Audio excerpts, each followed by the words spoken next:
Cairo hace 25 años nos colocó a toda una generación de mujeres activistas frente a temas absolutamente claves, ¿verdad? Y nos removió hasta la médula. No es que en Cairo empezó a hablarse de salud sexual y reproductiva, pero en Cairo adquirió una trascendencia especial, ¿verdad? El tema se puso en la agenda mundial, ya con esa fuerza, ¿verdad? Con involucramiento de todos los estados. Cairo nos marcó una legitimación. Cairo nos dio un instrumento que pudimos empezar a usar. Yo diría que la conferencia avanza en una dimensión muy acertada por encima de los meras metas de orden demográfico, ¿verdad? Sino poniendo a la persona en el centro.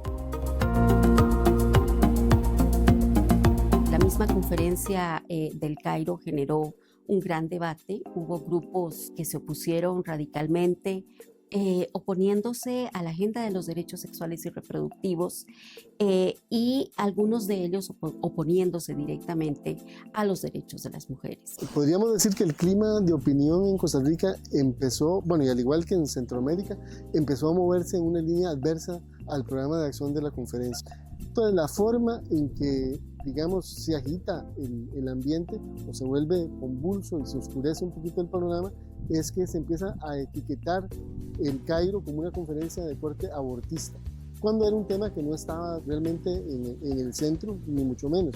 Cairo define como salud sexual y reproductiva un conjunto de derechos, ¿verdad?, relacionados con el bienestar de la persona en todos los aspectos relacionados con la salud, con la reproducción y la sexualidad, como el derecho a decidir si tener hijos o no, el derecho a decidir sobre el número de hijos que quiere tener o no, el derecho a recibir información sobre métodos de anticoncepción, ¿verdad?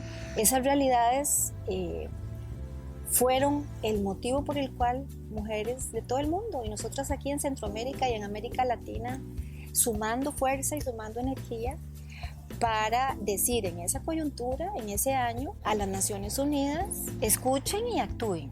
Las mujeres no queremos seguir siendo cosificadas, y hablábamos también en esos años de que la sexualidad y la reproducción tenían que ser vistas necesariamente como derechos humanos. Aún así, hubo muchos grupos nacionales, ¿verdad?, sobre todo vinculados a la Iglesia Católica especialmente y particularmente al Opus Dei en Costa Rica, que empezaron a levantar su voz, ¿verdad?, de protesta y demás. Incluso lograron ser incluidos en la delegación oficial que fue a Cairo. 179 países aprueban el programa de acción, ¿verdad? El nuestro lo hizo sin reservas, y eso fue un paso interesante. Le da un empuje, me parece, a políticas públicas en materia de empoderamiento de la mujer, a programas en esa dirección, a la búsqueda de armonizar las tendencias demográficas con el desarrollo económico y social. Y el plan de acción que surge de la Conferencia sobre Población y Desarrollo del Cairo viene ya a consolidar esta visión de derechos en los temas de salud sexual y reproductiva. Y el UNFPA toma su mandato principal a raíz de la Conferencia del Cairo. El Estado empezó a hacer, por medio de sus instituciones, una serie de cambios en función del enfoque y cómo abordar y darle importancia a los grupos que tenían mayor necesidad. Cuando el Fondo de Población empieza, digamos, a incrementar sus acciones en el país de cooperación en materia de salud sexual y reproductiva, sí había alguna resistencia porque alguna gente lo que decía es, bueno, y ahora todo es salud sexual y reproductiva, y ahora todos son condones, y nadie está pensando en el desarrollo integral, como si fuera una división, digamos, como que no lograban mirar cómo la salud sexual y salud reproductiva era parte de la salud integral, cómo asegurar los derechos sexuales y reproductivos también aseguraba otros derechos. Y UNFPA se convirtió no solo en una interlocución, sino en un espacio amigable de diálogo, que eso fue muy importante. Nos brindó la oportunidad de encontrarnos, nos facilitaba la interlocución, no era la instancia que llegaba a decir qué había que hacer.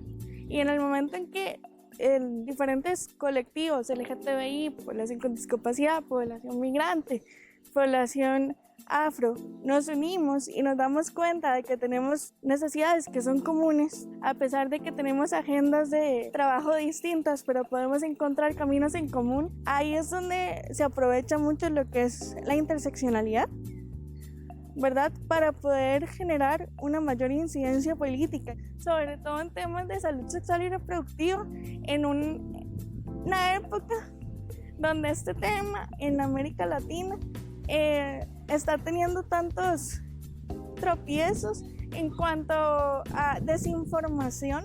Creo que Costa Rica ha ido avanzando en el cumplimiento, digamos, de esos compromisos adquiridos a través de Cairo, ¿verdad? Esos cuestionamientos que se hicieron, no hemos avanzado lo suficiente y creo que también eso lo tenemos que reconocer. No obstante, pensemos en lo que ocurrió este año con la anticoncepción de emergencia, ¿verdad? Que además de eso es sin receta, con lo cual es sin precedente prácticamente para la región.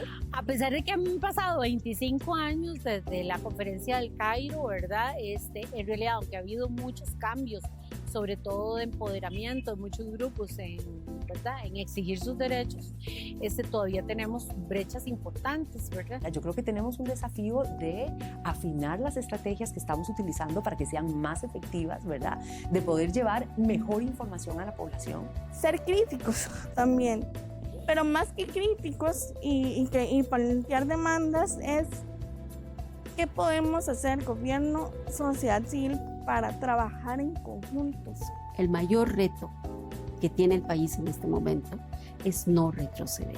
Aún hay poblaciones que no tienen acceso a los servicios de salud sexual y reproductiva, ¿no? Y aquí es muy importante poner el foco en las diversidades. Sí, me parece esencial considerar que los temas de derechos humanos, el avance en esa agenda, no es una conquista que está para siempre.